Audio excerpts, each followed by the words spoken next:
সবাই দোয়া করবেন যাতে আল্লাহ পাক রব্বুল আলামিন আমাদেরকে একটু গরমের ব্যবস্থা করে দেয়, নাহলে একটু অবস্থা খুবই খারাপ।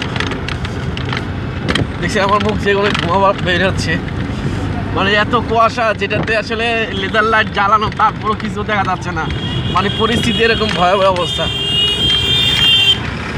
খুব মাহফিল শেষ করে আসছি, শেষ করে এখন রিক্সাতে, এই হচ্ছে পরিস্থিতি।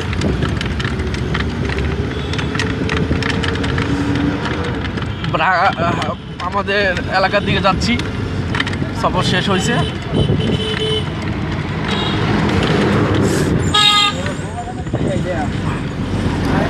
এই যে আমাদের রিক্সাওয়ালা এখন বলতেছে যে বউবাজার রেখে আসছি, তাহলে দেখছেন এমন কুয়াশা, যে কুয়াশার কারণে আমাদের রিক্সা চালক ভাই সে ওই বউবাজারে যে রাস্তাটা সে হারায় ফেলাইছে। তাহলে তো বুঝতে পারতেছেন মানে কিরকম কুয়াশা।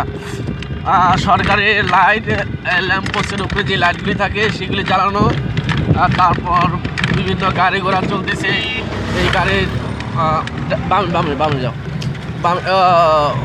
লাইট জ্বলতেছে, তারপর দেখা যাচ্ছে না কিছু।